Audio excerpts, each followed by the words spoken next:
안녕하세요, 여러분. 오늘도 이 시간에 함께 해주셔서 참 고마워요. 어디선가 영상을 시청하고 계실 여러분 곁에 저도 조용히 앉아 있는 기분이에요. 오늘은 조금 특별한 이야기를 해볼까 해요. 70세가 되고 나서야 비로소 보이기 시작한 것들에 대해서요. 젊을 때는 몰랐어요. 아니, 알 수가 없었어요. 앞만 보고 달렸으니까요. 가족을 위해서, 생활을 위해서, 또 내일을 위해서. 쉴 틈 없이 무언가를 채우고 쌓고 늘려가는 게 삶이라고 생각했어요. 더 많이 가져야 하고, 더 많이 이뤄야 하고, 더 많은 사람과 어울려야 한다고 믿었어요. 그게 잘 사는 거라고, 그게 성공하는 거라고 생각했거든요. 그런데 70이 되고 나니까 좀 다르게 보이더라고요. 이제는 뭘 더 가져야 하는지가 아니라 뭘 줄여야 하는지가 보여요. 무엇을 더 쌓아야 하는지가 아니라 무엇을 내려놓아야 하는지가 느껴져요. 참 이상하죠. 평생 채우는 법만 배웠는데 이제 와서 비우는 법을 배우고 있으니까요. 바쁘다는 이유로 넘겼던 것들이 있어요. 나중에 하면 된다고, 아직 시간이 있다고 미뤘던 것들이요. 그런 것들이 뒤늦게 돌아보니까 마음 한쪽에 오래 남아 있더라고요.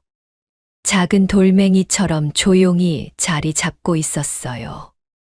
그 무게가 쌓이고 쌓였어서 어느새 마음이 무거워졌다는 걸 70이 되어서야 알았어요. 이제 남은 시간은 채우는 시간이 아닌 것 같아요. 비우는 시간이에요. 덜어낼수록 가벼워지고 가벼워질수록 하루하루가 더 또렷해지더라고요.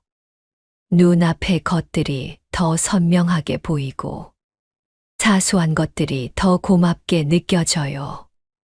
그래서 오늘은 그 이야기를 해보려고 해요. 70세가 되면 줄여야 할 것들. 5가지예요.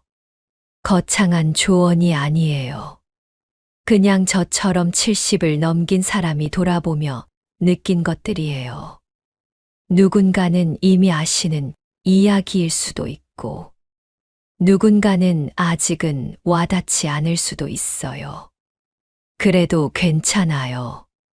오늘 이 이야기가 여러분 마음 어딘가에 조용히 놓여 있다가 언젠가 필요한 순간에 떠오르면 좋겠어요. 그럼 첫 번째 이야기부터 시작해 볼게요. 첫 번째는 걱정과 후회예요. 아마 많은 분들이 고개를 끄덕이실 것 같아요. 우리 세대에 걱정 안 하고 살아온 사람이 어디 있겠어요. 저도 그랬어요. 눈 뜨면 걱정. 잠들기 전에도 걱정. 자식 걱정. 살림 걱정. 건강 걱정. 노후 걱정. 걱정이 끝나면 또 다른 걱정이 기다리고 있었어요. 한 고비를 넘기면 다음 고비가 왔고, 그게 끝나면 또 다른 게 시작됐어요. 평생 그렇게 살았어요. 젊을 때는 그게 당연한 줄 알았어요. 걱정을 해야 책임감 있는 거라고 생각했거든요. 엄마로서, 아내로서, 며느리로서 걱정하는 게 사랑이라고 믿었어요. 그런데 70이 넘고 나서 가만히 돌아보니까요. 그 수많은 걱정 중에서 정말로 일어난 일이 얼마나 됐을까 세어봤어요. 손에 꼽더라고요. 대부분은 일어나지 않았어요. 제 머릿속에서만 일어난 일이었어요. 상상이었던 거예요. 그 상상 때문에 밤잠을 설치고 밥맛을 잃고 가슴이 답답했던 날들. 얼마나 많았는지 몰라요. 걱정은 참 이상해요. 아무것도 해결해 주지 않아요. 걱정한다고 일이 잘 풀리는 것도 아니고, 걱정 안 한다고 일이 안 풀리는 것도 아니에요. 그런데 멈출 수가 없었어요. 걱정이 습관이 되어버린 거예요. 무언가를 걱정하고 있어야 내가 뭔가 하고 있는 것 같은 느낌. 그게 착각이었다는 걸 이제야 알겠어요. 후회도 마찬가지예요. 저도 후회가 참 많았어요. 그때 왜 그랬을까? 다르게 했으면 어땠을까? 특히 새벽에 잠이 깨면 그런 생각이 밀려오더라고요. 20년 전 일, 30년 전 일, 어제 일처럼 선명하게 떠올라서 마음이 무거워지곤 했어요. 자식들한테 더 잘해줄 걸.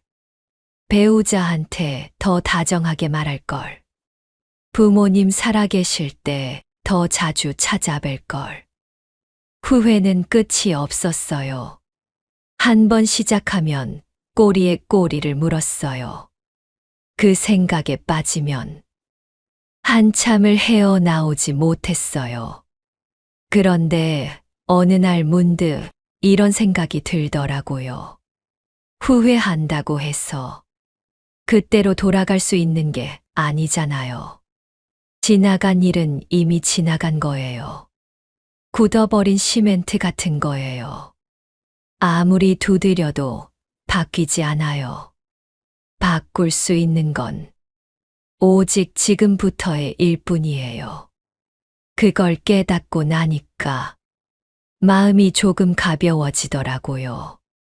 후회를 완전히 없앨 수는 없어요. 그건 불가능해요. 다만 거기에 오래 머물지 않기로 했어요. 떠오르면 떠오르는 대로 두고 너무 오래 붙잡고 있지 않기로요. 걱정과 후회. 이 둘은 어찌 보면 쌍둥이 같아요. 걱정은 아직 오지 않은 미래를 붙잡고 있는 거고, 후회는 이미 지나간 과거를 붙잡고 있는 거예요. 둘 다 지금 여기가 아닌 곳에 마음을 두고 있는 거죠. 70년을 살아보니까 알겠더라고요. 우리한테 진짜 주어진 건 지금 이 순간뿐이라는 거. 과거도 미래도 손에 잡히지 않아요. 지금만이 진짜예요. 그래서 요즘은 이렇게 하려고 해요. 걱정이 떠오르면 또 미래로 갔구나 하고 알아차려요. 후회가 떠오르면 또 과거로 갔구나 하고 알아차려요. 그러고 나서 천천히 지금으로 돌아와요. 창밖을 보기도 하고 따뜻한 차 향을 맡기도 하고 그냥 내 숨소리를 느끼기도 해요. 물론 쉽지는 않아요. 60년 넘게 해온 습관을 하루아침에 바꿀 수는 없으니까요. 저도 아직 걱정하고 아직 후회해요. 다만 예전보다 그 시간이 줄었어요. 조금씩, 조금씩. 그만큼 지금을 느끼는 시간이 늘었어요. 걱정을 줄이면 그 자리에 평온함이 들어오더라고요. 후회를 줄이면 그 자리에 감사함이 들어오더라고요. 비우면 비우는 만큼 다른 게 채워지는 것 같아요. 이게 제가 줄이기로 한 첫 번째 짐이에요. 걱정과 후회. 아직 다 내려놓지는 못했지만 조금씩 가벼워지고 있어요. 두 번째는 인간관계예요. 70년을 살다 보니 정말 많은 사람을 만났어요. 학교 친구, 직장 동료, 동네 이웃, 친척들, 모임에서 만난 사람들. 한때는 연락처가 빼곡했어요. 명절마다 안부 인사할 사람이 수십 명이었어요. 그런데 70이 넘고 나니까 곁에 남아있는 사람이 몇이나 될까 세어봤어요. 손가락으로 셀 수 있더라고요. 그 많던 사람들은 다 어디로 갔을까? 서운한 마음이 들기도 했어요. 그런데 가만히 생각해 보니까 사실 저도 그랬더라고요. 진짜 마음이 통했던 사람보다 어쩌다 보니 알게 된 사람이 더 많았어요. 의리로 만나고, 체면 때문에 연락하고, 끊기 애매해서 이어가던 관계들. 그런 게 대부분이었어요. 젊을 때는 사람이 많아야 좋은 줄 알았어요. 인맥이 넓어야 하고, 아는 사람이 많아야 하고, 어디 가서 아는 체 할 사람이 있어야 한다고 생각했어요. 그래서 모임도 열심히 나가고, 경조사도 빠지지 않으려고 했어요. 피곤해도 참았어요. 그게 사회생활이라고, 그게 어른으로서 해야 할 일이라고 생각했으니까요. 그런데 돌이켜보면요. 그렇게 억지로 맞추고, 억지로 유지했던 관계들이 저를 더 외롭게 만들었던 것 같아요. 사람은 많은데 마음을 털어놓을 곳이 없었어요. 만나고 돌아오면 더 지쳐 있었어요. 웃으면서 얘기했는데 집에 오면 허무했어요. 그게 진짜 관계였을까? 가끔 의문이 들었어요. 결혼하고 나서는 더 복잡했어요. 시댁 쪽 사람들, 남편 쪽 지인들, 아이들 학교에서 만난 엄마들. 나와 맞지 않아도 웃어야 했고, 불편해도 내색하면 안 됐어요. 그러다 보니까 정작 나와 마음이 맞는 사람을 만날 시간은 없었어요. 에너지가 남아나질 않았거든요. 70이 되고 나서야 깨달았어요. 필요한 건 사람의 수가 아니었어요.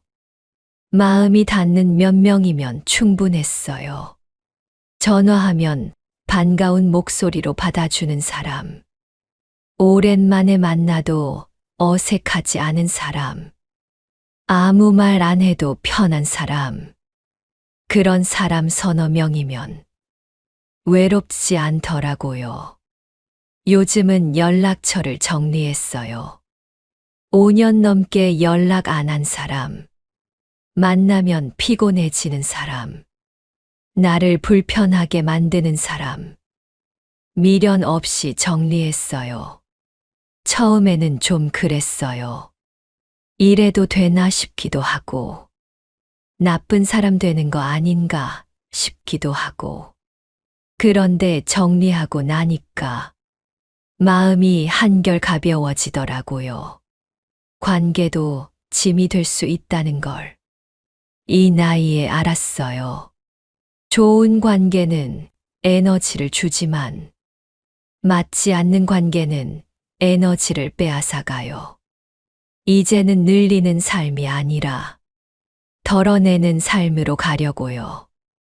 남은 시간 진짜 소중한 사람들하고만 보내고 싶어요. 그게 욕심이 아니라 나를 지키는 방법이라는 걸 알았어요. 관계를 줄이니까 오히려 남은 관계가 더 깊어지더라고요.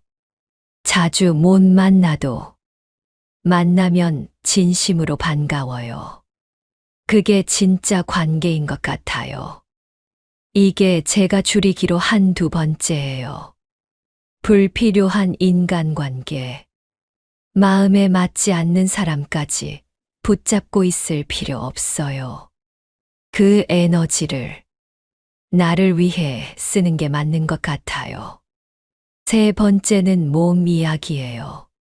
이건 정말 뼈 아프게 느끼고 있어요. 후회해도 소용없는 걸 알면서도 자꾸 생각나는 게 몸에 관한 거예요. 젊을 때는 몸이 쇠로 된 줄 알았어요.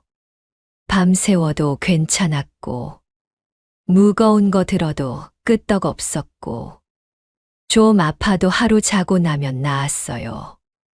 그래서 함부로 썼어요. 아끼지 않았어요.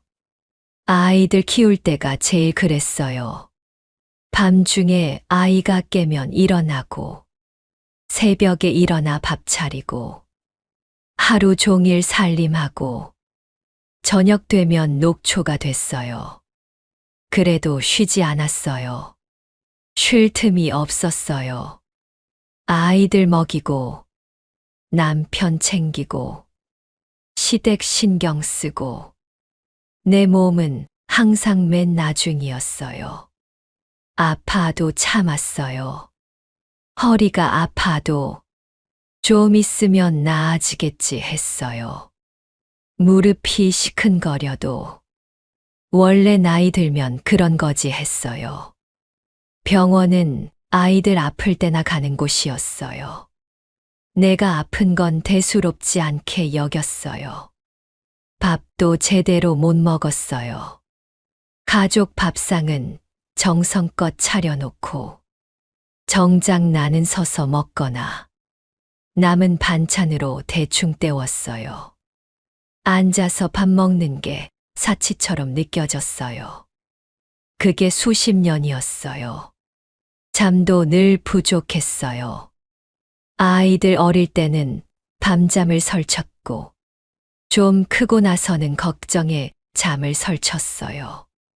새벽까지 기다리다 잠들고, 아침이면 또 일어나야 했어요. 푹 자본 게 언제인지 기억도 안 나요. 그때는 몰랐어요. 그렇게 무리한 게 다 몸에 쌓이고 있었다는 걸. 몸은 아무 말 없이 기억하고 있었어요. 조용히 하나하나 새겨두고 있었어요. 60대 후반부터 몸이 말하기 시작했어요. 여기저기 안 아픈 데가 없었어요. 무릎이 아프고, 허리가 아프고, 어깨가 아프고, 밤에 잠을 자도 개운하지 않았어요. 아침에 일어나는 게 힘들어졌어요. 병원에 가면 의사 선생님이 말씀하시더라고요. 오래 누적된 거예요. 젊을 때 무리하신 게 이제 나타나는 겁니다. 그 말이 가슴에 박혔어요. 내가 나를 얼마나 함부로 대했는지 그제야 느껴졌어요. 후회가 됐어요. 그때 조금만 더 쉴 걸. 그때 병원 한 번만 더 갈 걸. 그때 내 몸 좀 챙길 걸. 그런 생각이 자꾸 들었어요. 근데 이미 지난 일이에요. 돌이킬 수가 없어요. 70이 된 지금 할 수 있는 건 하나예요. 더 이상 무리하지 않는 것. 더 이상 몸을 혹사시키지 않는 것. 이제라도 줄이는 거예요. 무거운 건 안 들어요. 힘든 일은 도움을 청해요. 피곤하면 쉬어요. 예전 같으면 이 정도는 괜찮아 했을 일도 이제는 안 해요. 젊은 분들은 모르실 거예요. 지금 하는 무리가 20년 뒤에 어떻게 돌아오는지 몸은 잊지 않아요. 다 기억하고 있다가 나중에 청구서를 보내요. 그게 무섭더라고요. 그래서 말씀드리고 싶어요. 지금이라도 몸 좀 아끼세요. 무리하지 마세요. 오늘 참는 게 내일의 나를 아프게 해요. 지금 쉬는 게 나중에 나를 살리는 거예요. 이게 제가 줄이기로 한 세 번째예요. 몸을 혹사시키는 습관. 이미 망가진 건 어쩔 수 없지만 더 망가뜨리지는 않으려고요. 남은 날들, 이 몸으로 살아가야 하니까요. 네 번째는 고집과 자존심이에요. 이건 참 말하기 부끄럽기도 해요. 나 자신을 돌아봐야 하는 거니까요. 근데 70이 넘으니까 이제는 인정할 수 있겠더라고요. 저는 고집이 좀 있었어요. 내 방식대로 해야 직성이 풀렸어요. 내가 맞다고 생각하면 잘 안 꺾었어요. 그게 나쁜 건 줄 몰랐어요. 오히려 소신 있는 거라고 생각했어요. 자존심도 셌어요. 먼저 사과하는 거 정말 어려웠어요. 내가 틀렸다고 인정하는 거 입에서 안 나왔어요. 속으로는 알아도 말로는 못했어요. 남편하고 싸우면 그랬어요. 내가 좀 양보하면 될 일인데 그게 안 됐어요. 내가 왜 먼저 말해? 잘못한 건 저 사람인데? 그런 생각이 먼저 들었어요. 그래서 며칠씩 말을 안 했어요. 같은 집에 살면서 남처럼 지냈어요. 지나고 보면요. 싸움의 원인이 뭐였는지도 기억 안 나요. 별거 아닌 일이었어요. 정말 사소한 거였어요. 그런데 그 사소한 일에 며칠을 불편하게 보낸 거예요. 고집 때문에요. 자존심 때문에요. 자식들한테도 그랬어요. 내가 살아온 방식이 맞다고 생각했어요. 내 경험이 더 많으니까 내 말이 맞다고 믿었어요. 그래서 자꾸 가르치려 했어요. 충고한다고 했는데 아이들은 잔소리로 들었을 거예요. 아이들이 다르게 하면 못마땅했어요. 왜 저렇게 하지? 내 말대로 하면 될 텐데. 그런 생각이 얼굴에 나타났나 봐요. 아이들이 점점 말을 안 하더라고요. 나중엔 안부 전화도 뜸해졌어요. 며느리 들어오고 나서는 더 그랬어요. 내 방식대로 하라고. 은근히 눈치를 줬어요. 대놓고 말은 안 했는데 분위기가 그랬을 거예요. 며느리도 불편했겠죠. 아들도 중간에서 힘들었을 거예요. 그때는 몰랐어요. 내 고집 한 줌이 가족 사이를 벌려놓고 있다는 걸. 내 자존심 한 조각이 대화의 문을 닫고 있다는 걸. 어느 날 손주가 이런 말을 했어요. 할머니는 왜 맨날 화난 것 같아? 가슴이 철렁했어요. 나는 화난 적 없는데. 그냥 내 방식대로 한 건데. 근데 아이 눈에는 그렇게 보였던 거예요. 그날 밤에 많이 생각했어요. 내가 뭘 지키려고 이러는 걸까? 이 고집이 나한테 뭘 가져다 줬을까? 생각해 보니까 잃은 것만 많더라고요. 남편과의 다정함, 자식들과의 가까움, 며느리와의 편안함, 고집 지키려다 다 멀어졌어요. 70이 넘어서야 깨달았어요. 고집을 줄이면 사람이 다가오더라고요. 자존심을 내려놓으면 대화가 열리더라고요. 요즘은 먼저 말해요. 내가 좀 심했지. 그래, 내 말이 맞을 수도 있겠다. 예전 같으면 절대 못했을 말이에요. 근데 해보니까요. 별거 아니더라고요. 오히려 마음이 편해졌어요. 자식들한테도 안 그래요. 충고하고 싶어도 참아요. 물어보면 말하고, 안 물어보면 안 해요. 그랬더니 아이들이 먼저 연락해요. 엄마 요즘 뭐해? 엄마 밥 먹었어?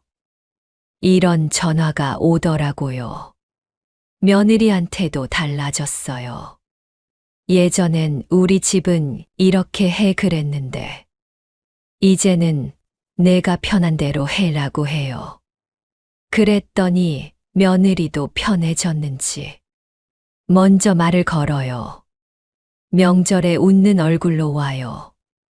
그게 얼마나 좋은지 몰라요. 고집, 자존심, 평생 지키려고 했던 것들인데 내려놓으니까 더 많은 게 돌아오더라고요. 가족이 돌아오고, 대화가 돌아오고, 웃음이 돌아왔어요. 잃어버릴 뻔한 것들을 이제야 다시 찾고 있어요. 늦었지만 다행이라고 생각해요. 더 늦기 전에 알아서요. 이게 제가 줄이기로 한 4번째예요. 고집과 자존심. 지키려고 하면 할수록 더 많은 걸 잃더라고요. 내려놓는 게 지는 게 아니에요. 내려놓는 게 이기는 거예요. 5번째는 나를 뒤로 미루는 습관이에요. 어쩌면 이게 가장 오래된 습관일지도 몰라요. 평생 그렇게 살아왔으니까요. 저는 늘 나중에를 입에 달고 살았어요. 하고 싶은 거 있어도 나중에 하지 뭐. 가고 싶은 데 있어도 나중에 가면 되지. 배우고 싶은 거 있어도 나중에 시간 나면 그 나중에가 언제인지도 모르면서 항상 그렇게 말했어요. 가족이 먼저였어요. 남편 뒷바라지, 아이들 챙기기, 시댁 길. 내 일은 항상 맨 뒤였어요. 아니, 순서에 끼지도 못했어요. 옷 한 벌 사도 그랬어요. 아이들 옷 먼저 사고, 남편 옷 먼저 사고, 나는 맨 나중이었어요. 그것도 이번엔 좀 사야지 하다가, 다음에 사지 뭐 하고 넘겼어요. 결국 안 샀어요. 밥 먹을 때도 그랬어요. 맛있는 반찬은 가족 먼저 줬어요. 고기 한 점도, 과일 한 조각도 나는 나중에 먹으면 된다고 생각했어요. 근데 나중엔 남은 게 없었어요. 젊을 때 꿈이 있었어요. 여행 가고 싶었어요. 제주도도 가보고 싶고, 바다가 보이는 곳에서 며칠 쉬고 싶었어요. 근데 못 갔어요. 아이들 어릴 때는 손이 많이 가서, 좀 크고 나서는 학비 때문에, 다 크고 나서는 결혼 자금 때문에, 항상 이유가 있었어요. 나는 항상 뒤로 밀렸어요. 배우고 싶은 것도 있었어요. 글씨 쓰는 거 배우고 싶었어요. 그림도 그려보고 싶었어요. 노래도 제대로 배워보고 싶었어요. 근데 그런 거 배워서 뭐 하나 싶기도 하고, 내가 무슨 싶기도 해서 시작도 안 했어요. 남들 눈치도 봤어요. 이 나이에 무슨 취미냐 할 것 같아서요. 그렇게 미루고 미루다 보니 어느새 70이 됐어요. 돌아보니까 나를 위한 시간이 하나도 없었어요. 평생 남을 위해 살았어요. 가족을 위해, 주변 사람들을 위해. 정작 나는 어디 있었을까요? 얼마 전에 친구를 만났어요. 오랜만에 만난 친구가 그러더라고요. 나 요즘 수채화 배워. 재밌어. 너도 해봐. 깜짝 놀랐어요. 70이 넘어서 뭘 배운다고. 근데 그 친구 얼굴이 환하더라고요. 눈이 반짝반짝했어요. 그날 집에 와서 많이 생각했어요. 나는 뭘 하고 싶었지? 내가 좋아하는 게 뭐였지? 가만히 생각해 보니까 잘 떠오르지 않더라고요. 너무 오래 밀어놔서 내가 뭘 좋아하는지도 잊어버린 거예요. 그게 슬펐어요. 평생 살면서 나를 이렇게 몰랐다는 게. 남편이 뭘 좋아하는지는 알아요. 자식들이 뭘 좋아하는지도 알아요. 근데 내가 뭘 좋아하는지는 잘 모르겠더라고요. 70이 되고 나서야 깨달았어요. 가장 줄여야 하는 건 나를 뒤로 미루는 습관이라는 걸. 이제 더 미루면 안 돼요. 나중은 없을 수도 있어요. 그래서 요즘은 달라지려고 해요. 작은 것부터 시작했어요. 먹고 싶은 거 있으면 그냥 먹어요. 가고 싶은 데 있으면 일단 가봐요. 나중에라는 말 안 하려고 해요. 얼마 전에 혼자 카페에 갔어요. 창가 자리에 앉아서 커피 한 잔 마시면서 1시간을 그냥 앉아 있었어요. 아무것도 안 하고요. 그냥 창밖을 봤어요. 그게 그렇게 좋을 줄 몰랐어요. 예전 같으면 못했을 거예요. 혼자 카페에 가서 뭐 해? 그 돈이면 집에서 마시지. 시간 아깝게. 그런 생각이 먼저 들었을 거예요. 근데 이제는 달라요.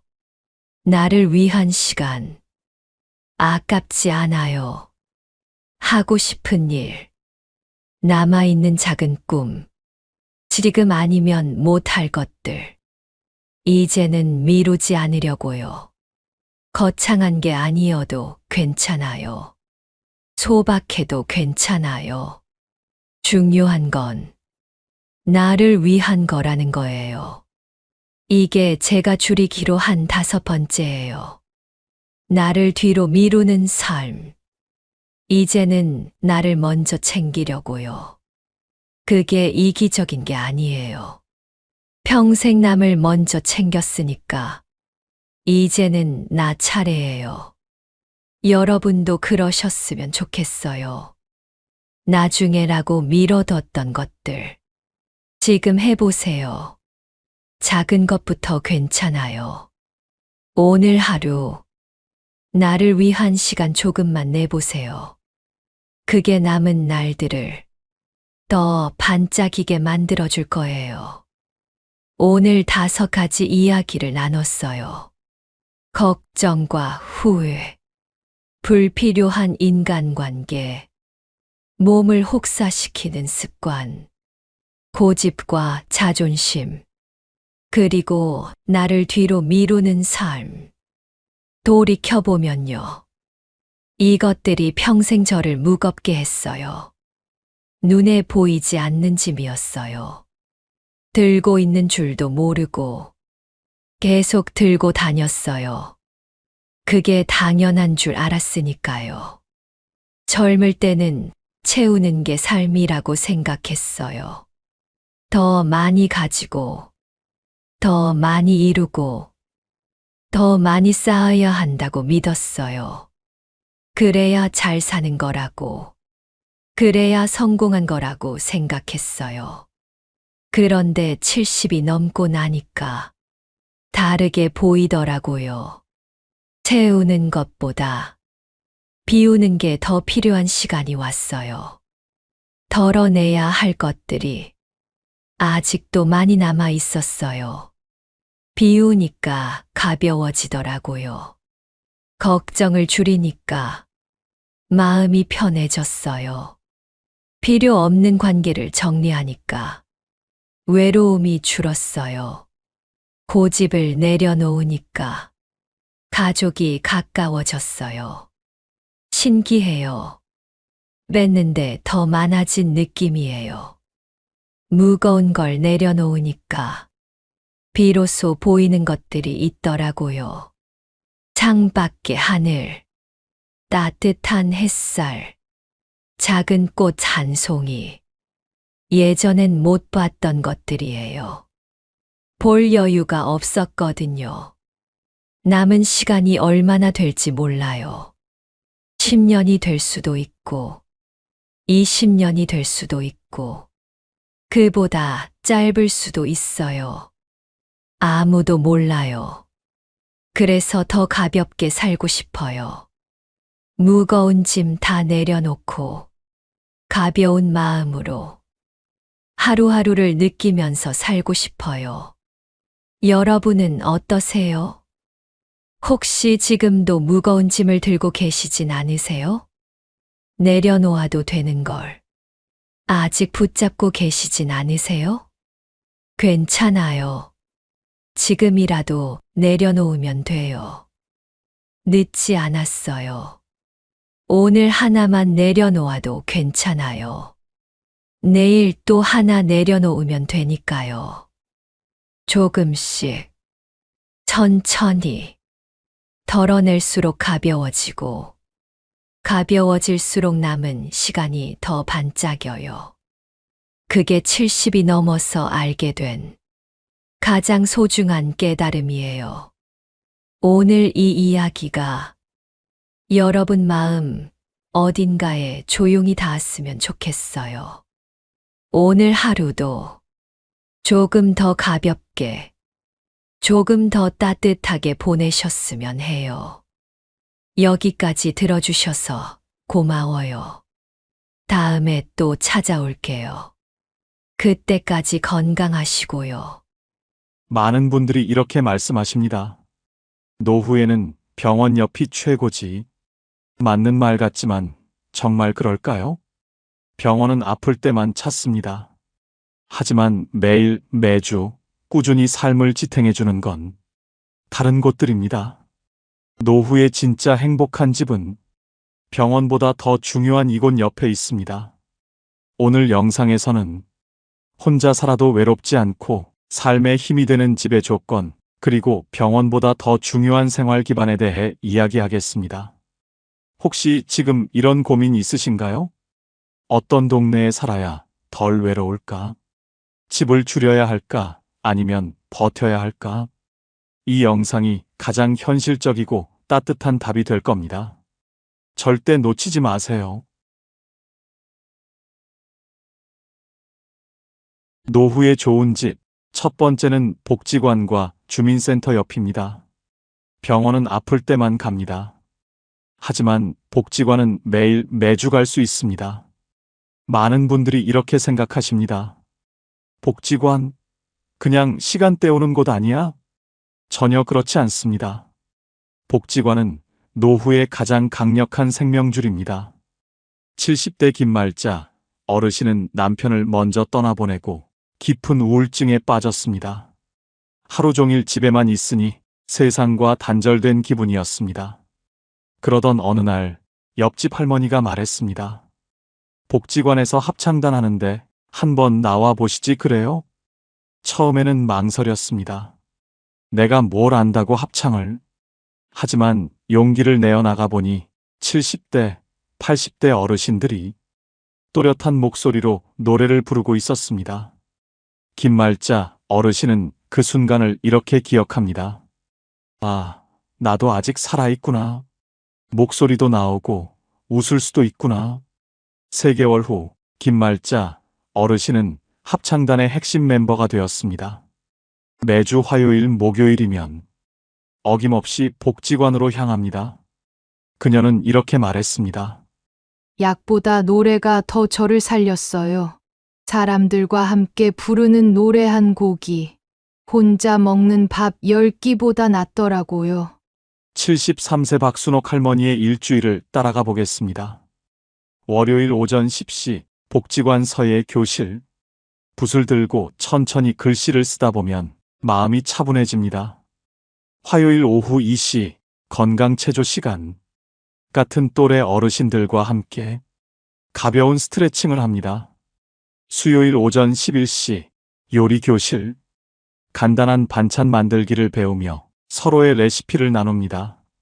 목요일 오후 3시 독서 모임. 함께 책을 읽고 인생 이야기를 나눕니다. 금요일 오전 10시 원예 교실. 작은 화분에 꽃을 심으며 생명의 소중함을 느낍니다. 박순옥 할머니는 말합니다. 복지관 덕분에 매일이 다릅니다. 월요일엔 붓을 잡고, 화요일엔 몸을 움직이고, 수요일엔 요리를 하고, 하루하루가 기다려져요. 복지관이 정말 효과가 있나? 궁금해 하시는 분들이 많으실 텐데요. 실제로 정부에서 전국 65세 이상 어르신 거의 1만 명을 3개 그룹으로 나누어 비교했습니다. 첫 번째 그룹 복지관, 경로당 등에 거의 안 가시는 분들, 두 번째 그룹 가끔 가시는 분들, 세 번째 그룹 자주, 적극적으로 참여하시는 분들. 결과는 어땠을까요? 세 번째 그룹, 즉 적극적으로 참여하는 어르신들이 내 건강 상태가 만족스럽다라고 답할 확률이 다른 그룹보다 높았습니다. 무려 100명 중 8명 정도 더 많은 비율이었습니다. 또한 2020년 보건복지부가 전국 17개 시도에서 조사한 결과 이웃과 자주 만나고 대화하는 어르신들이 그렇지 않은 분들보다 우울함을 훨씬 덜 느낀다는 것을 확인했습니다. 쉽게 말해서 아침에 복지관 가서 김할머니 만나서 수다 떨고 점심 먹고 박할아버지랑 장기 두고 이런 일상이 있는 분들이 혼자 집에만 계신 분들보다 마음이 훨씬 밝다는 뜻입니다. 복지관이 주는 혜택은 단순한 프로그램 참여를 넘어섭니다. 첫째, 규칙적인 생활 리듬입니다. 매주 정해진 요일, 정해진 시간에 나가야 할 곳이 있다는 것. 이것만으로도 삶의 질서가 생깁니다. 둘째, 자연스러운 안부 확인입니다. 김할머니 오늘 안 오시네. 이런 말 한마디가 누군가를 걱정하고 챙기는 마음으로 이어집니다. 셋째, 세대 간 소통의 기회입니다. 복지관에는 60대부터 90대까지 다양한 연령대가 함께 활동합니다. 나보다 어린 사람의 활력을 보며 격려받고 나보다 연상의 지혜를 들으며 배웁니다. 주민센터 역시 노후 생활의 든든한 파트너입니다. 주민센터는 복지관보다 더 가깝고 더 접근하기 쉽습니다. 건강 강좌, 취미 교실, 주민 모임 등 다양한 프로그램이 운영됩니다. 특히 주민센터의 장점은 동네 사람들과의 자연스러운 만남입니다. 복지관과 주민센터가 아무리 좋아도 거리가 멀면 소용없습니다. 이상적인 거리는 도보 10분 이내입니다. 15분을 넘어가면 참여율이 현저히 떨어집니다. 실제로 75세 이영자 할머니는 20년간 살던 아파트를 떠나 복지관에서 도보 5분 거리로 이사했습니다. 병원은 1년에 몇 번 가지만 복지관은 매일 갈 수 있잖아. 비가 오거나 눈이 올 때, 몸이 아플 때도 갈 수 있는 거리. 바로 그 거리에 살아야 합니다. 복지관 옆에 산다는 건 단순한 거리 문제가 아닙니다. 외로움과 연결을 가르는 경계선이고 우울함과 활력을 나누는 분기점입니다. 노후의 집을 고를 때 복지관까지 걸리는 시간을 재어보세요. 그 시간이 여러분의 남은 인생의 질을 결정할 수도 있습니다. 혼자 있어도 외롭지 않고 아파도 절망하지 않는 노후. 그 시작은 복지관과 주민센터 옆에서 시작됩니다. 두 번째는 경로당과 작은 모임 공간입니다. 많은 분들이 경로당은 심심풀이라고 생각하지만 사실 노후의 가장 강력한 안전망입니다. 병원 옆만 있는 동네는 몸은 챙길 수 있어도 마음은 고립되지만 경로당 옆 동네는 때로는 시끄럽지만 웃음과 관계가 살아 있습니다. 73세 이순자 할머니는 매일 오전 10시 경로당에서 장기를 두며 시간을 보냅니다. 처음에는 남편이 세상을 떠나고 나서 집에 혼자 있는 시간이 너무 힘들었습니다. 텔레비전만 보니까 하루가 안 가더라고요. 시간이 너무 더디게 가서 견딜 수가 없었어요. 그런데 옆집 할아버지가 경로당에 함께 가자고 했습니다. 처음엔 뭘 하러 가나 했는데 가보니까 여기가 진짜 보물창고더라고요. 오전 10시에 경로당에 도착하면 벌써 7, 8명의 어르신들이 모여 있습니다. 장기를 두는 분들, 화투를 치는 분들, 그냥 앉아서 이야기하는 분들.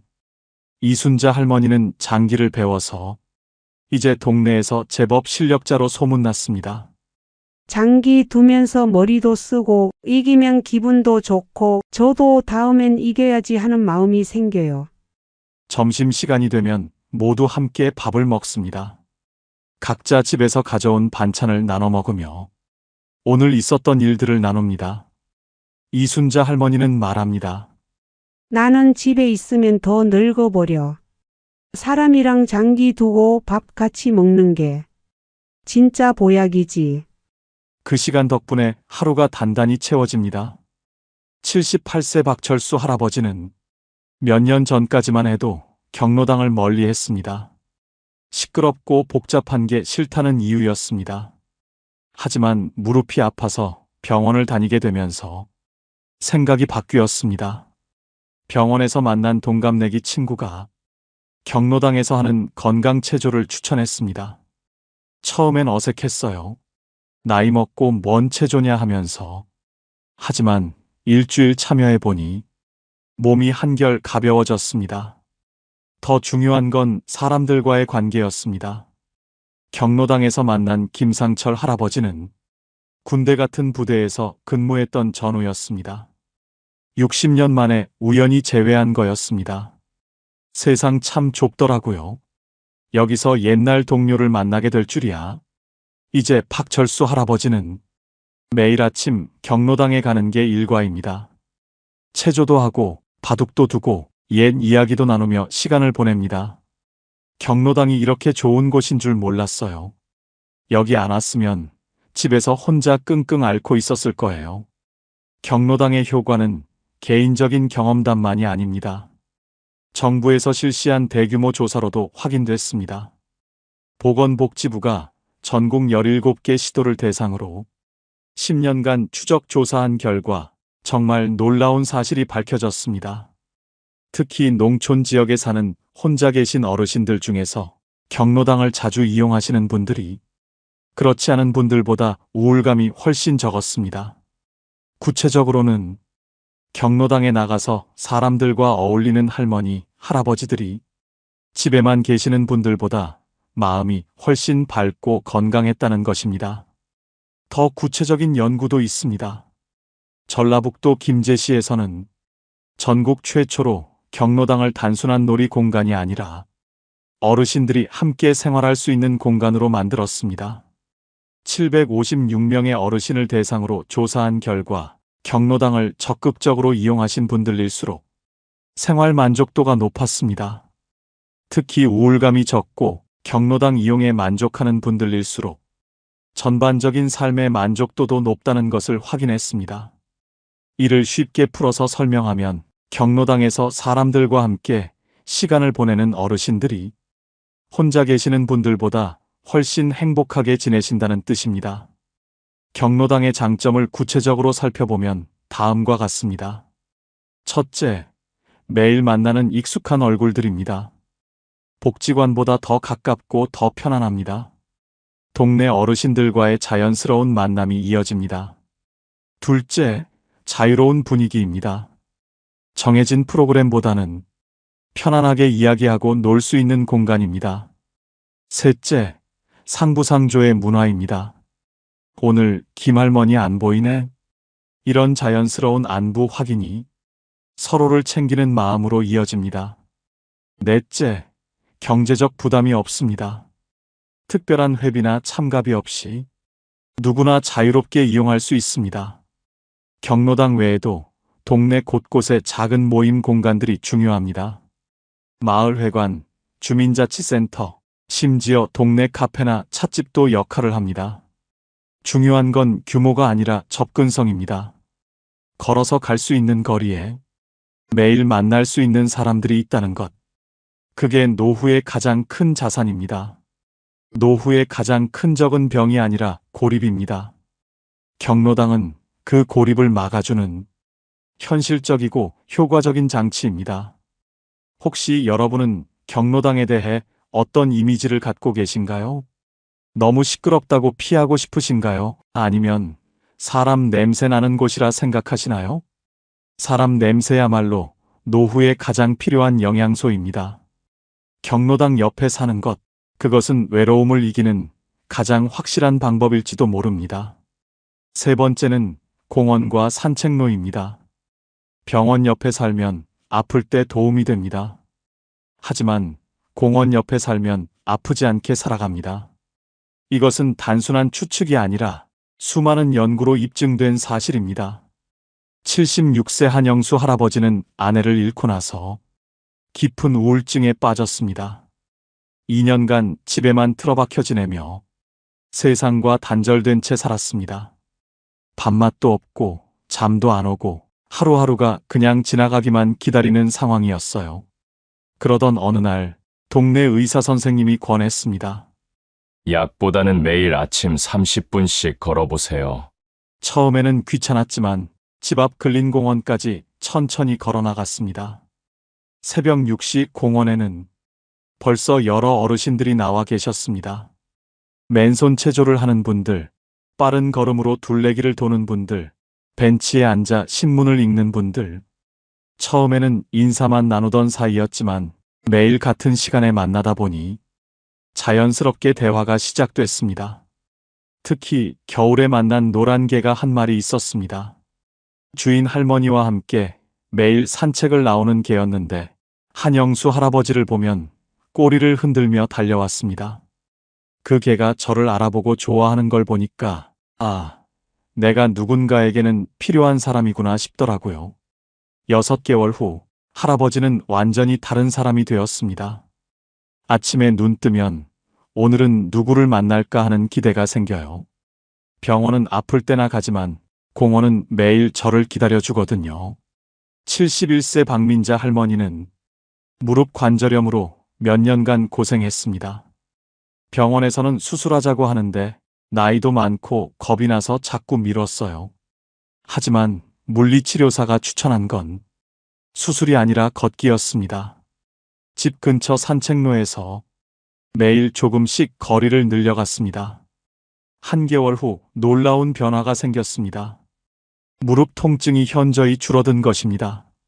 의사 선생님이 깜짝 놀라더라고요. 관절 상태가 많이 좋아졌다면서. 더 중요한 변화는 마음이었습니다. 산책로에서 만나는 사람들과의 자연스러운 만남, 계절마다 바뀌는 풍경을 보는 즐거움, 매일 조금씩 늘어가는 걸음수의 성취감. 예전에는 집에서 텔레비전만 보면서 내 인생 이제 끝났다 생각했는데 지금은 내일이 기대돼요. 박민자 할머니는 이제 매일 오후이시면 산책로로 향합니다. 여기가 제 힐링 장소예요. 돈 한 푼 안 들이고도 이렇게 행복할 수 있다니. 공원과 산책로의 효과는 개인적인 경험에만 머물지 않습니다.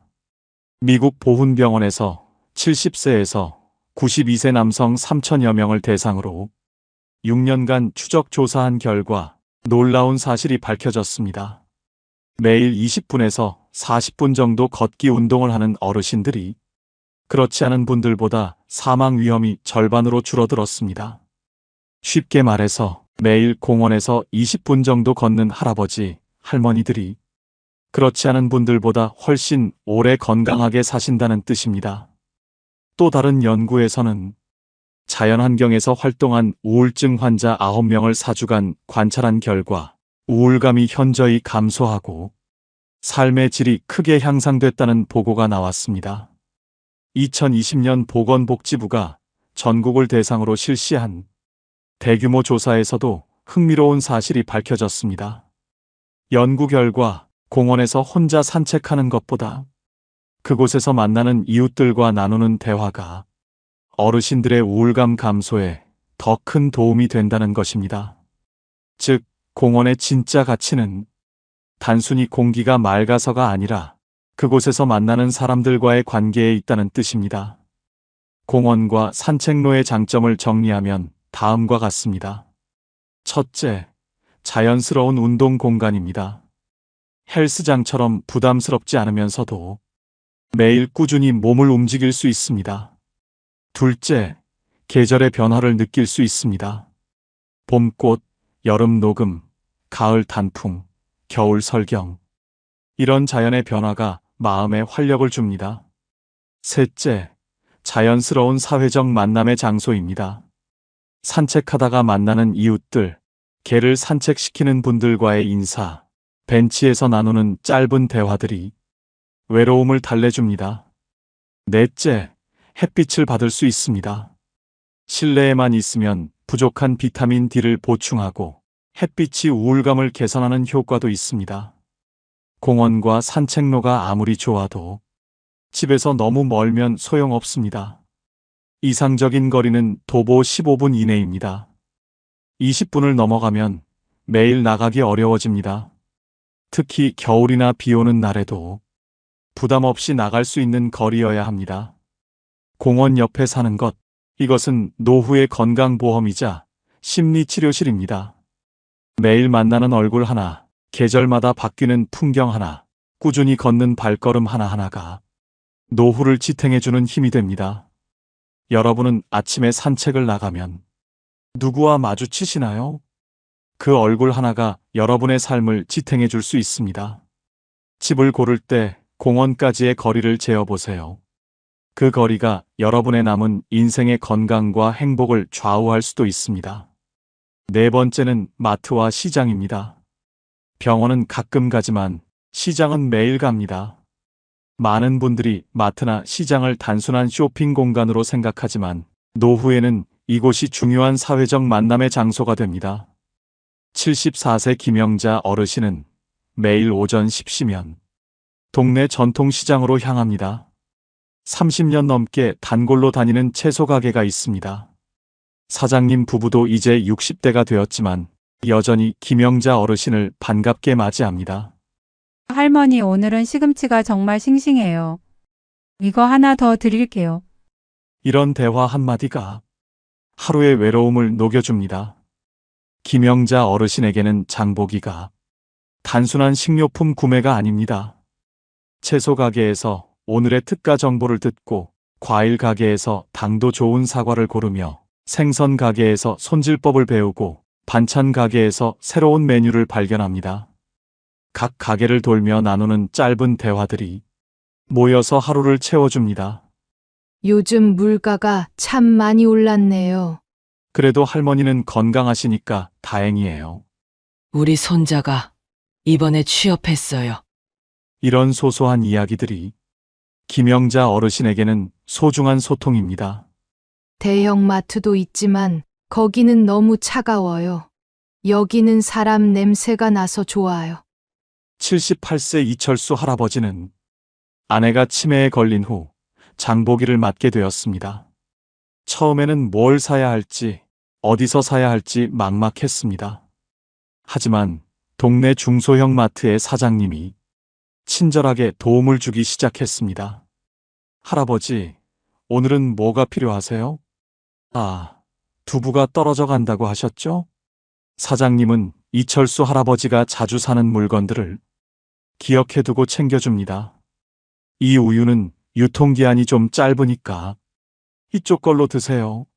할머니 드실 죽도 새로 들어왔어요. 소화도 잘 되고 영양가도 좋대요. 이런 세심한 배려가 이철수 할아버지에게는 큰 위로가 됩니다.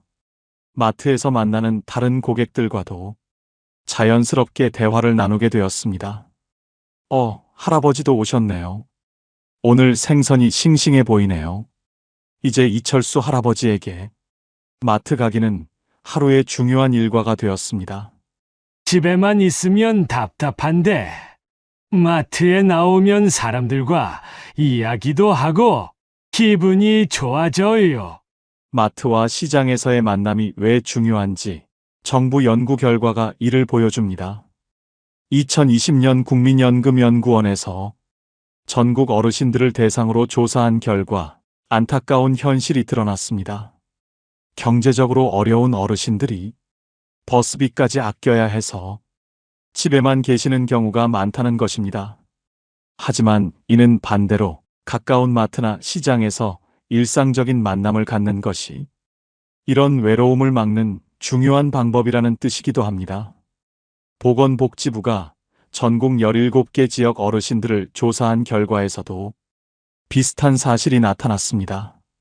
이웃들과 자주 만나고 대화하는 어르신들이 그렇지 않은 분들보다 우울감이 훨씬 적었다는 것입니다.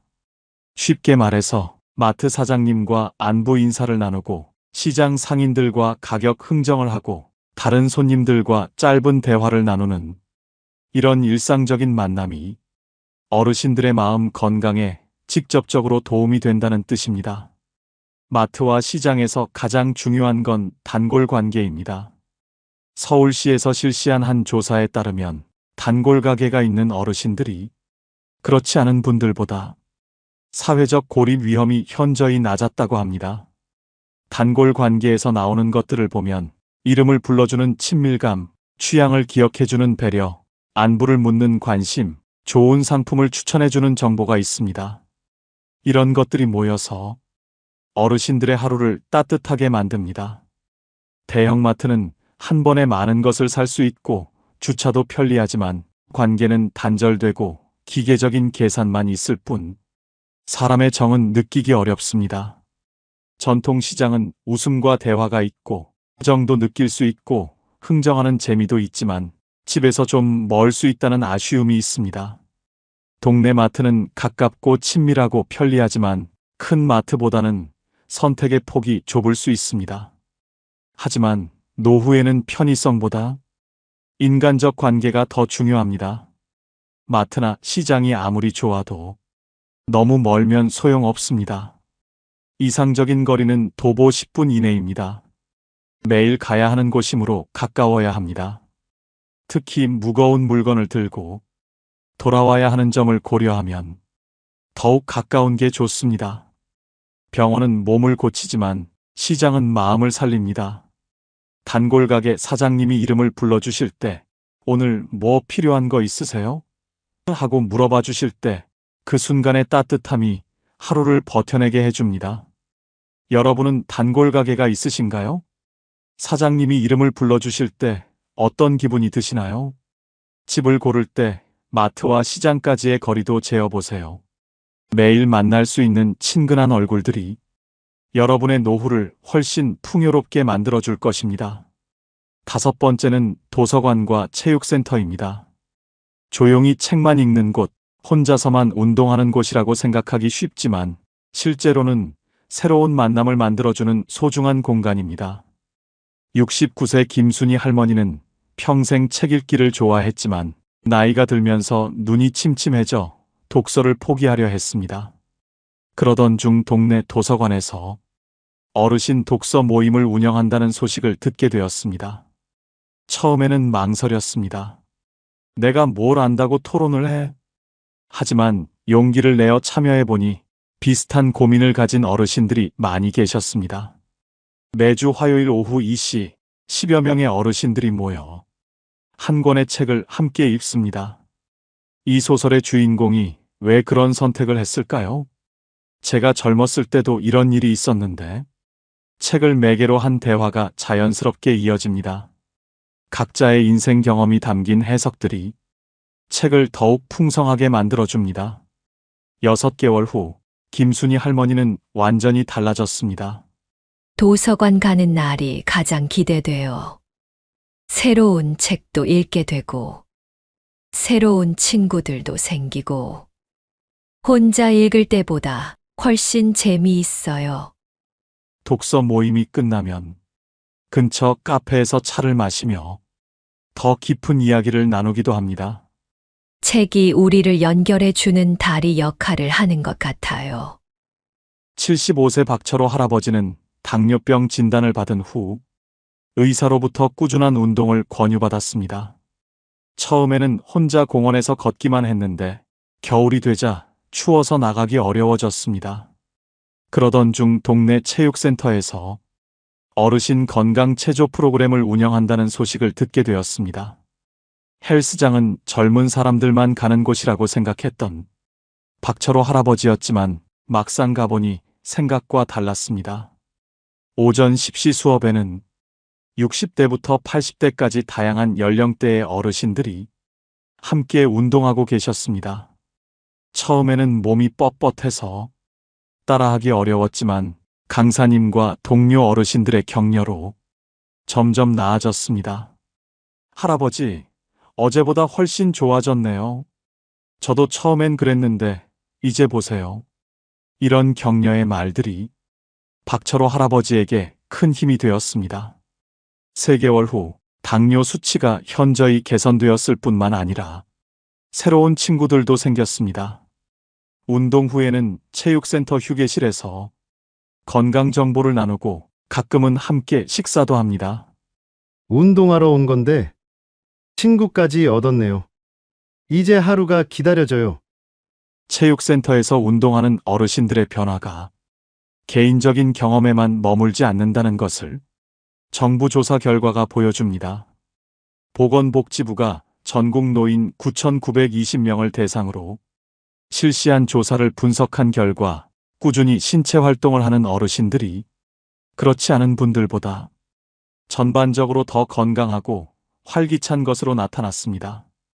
또 다른 연구에서는 헬스클럽을 이용하는 노인 239명을 조사한 결과 체육센터에서 만나는 사람들과의 즐거운 경험이 운동을 더 재미있게 만들고 그 재미가 꾸준한 운동으로 이어진다는 것을 확인했습니다. 연구진들이 발견한 또 다른 중요한 사실은 경제적으로 어려운 어르신들일수록 도서관이나 체육센터 같은 공공시설을 더 자주, 더 오래 이용한다는 것입니다. 즉, 이런 시설들이 단순한 편의시설이 아니라 사회적 고립을 막는 중요한 안전망 역할을 한다는 뜻입니다. 도서관은 단순히 책을 빌리는 곳이 아닙니다. 독서 모임, 문화 강좌, 영화 상영회, 전시회, 강연회 등 다양한 프로그램이 운영됩니다. 이런 프로그램들을 통해 비슷한 관심사를 가진 사람들을 자연스럽게 만날 수 있습니다. 특히 조용한 분위기를 좋아하는 어르신들에게는 부담 없이 참여할 수 있는 좋은 공간입니다. 체육센터는 건강을 챙기면서 동시에 사람들과 만날 수 있는 일석이조의 공간입니다. 수영, 헬스, 요가, 에어로빅, 탁구 등 다양한 프로그램이 연령대별로 운영됩니다. 같은 프로그램에 참여하는 사람들과는 자연스럽게 친해질 수 있습니다. 운동 실력보다는 꾸준히 참여하는 마음가짐이 중요합니다. 도서관은 대부분 무료로 이용할 수 있고 체육센터도 민간 시설보다 훨씬 저렴합니다. 이상적인 거리는 대중교통으로 30분 이내, 가능하면 도보 20분 이내가 좋습니다. 너무 멀면 꾸준히 다니기 어렵고 날씨가 나쁜 날에는 포기하게 될 수 있습니다. 도서관과 체육센터는 혼자 살아도 외롭지 않게 만드는 루틴을 제공합니다. 매주 정해진 시간에 갈 곳이 있고 그곳에서 만날 사람들이 있다는 것. 이것만으로도 삶이 훨씬 풍요로워집니다. 책을 통해 마음을 나누고 운동을 통해 몸과 마음을 건강하게 만들며 그 과정에서 만나는 사람들과 우정을 쌓아가는 것. 이것이 바로 도서관과 체육센터가 주는 특별한 선물입니다. 집을 고를 때 이런 시설들까지의 거리도 확인해 보세요. 여러분의 노후를 더욱 활기차고 의미 있게 만들어줄 소중한 공간들입니다. 정리하겠습니다. 노후의 집을 고를 때 많은 분들이 병원 옆을 먼저 봅니다. 하지만 진짜는 다릅니다. 복지관, 경로당, 공원, 시장, 그리고 도서관과 체육센터, 이곳들 옆에 사는 것이 노후를 행복하게 만드는 조건입니다. 집은 벽으로 만들어지지만 삶은 사람과 연결로 지탱됩니다. 노후에 좋은 집은 병원이 가까운 집이 아니라 내 이름을 불러줄 사람이 있는 동네입니다. 복지관에서 만난 합창단 친구, 경로당에서 장기를 두는 상대, 공원에서 매일 만나는 강아지와 주인, 시장에서 오늘 뭐 필요해요? 하고 묻는 사장님, 도서관에서 함께 책을 읽는 동료, 체육센터에서 서로 격려하는 운동 친구들. 이 모든 사람들이 여러분의 하루를 채워주고 외로움을 달래주고 살아갈 힘을 주는 소중한 존재들입니다. 병원은 몸이 아플 때 가는 곳이지만 이런 곳들은 마음이 아프지 않게 해주는 곳입니다. 여러분은 집을 고를 때 어떤 조건을 가장 먼저 보시나요? 댓글로 남겨주시면 다른 분들께도 큰 도움이 됩니다. 오늘도 긴 이야기 함께 해주셔서 감사합니다. 여러분의 노후가 좁아도 따뜻하고 조용해도 외롭지 않기를 진심으로 응원합니다. 이런 이야기가 마음에 남으셨다면 조용히 구독과 좋아요를 눌러주시고 앞으로도 함께 해주시면 좋겠습니다. 여러분과 나누는 이 시간이 저에게도 큰 힘이 됩니다.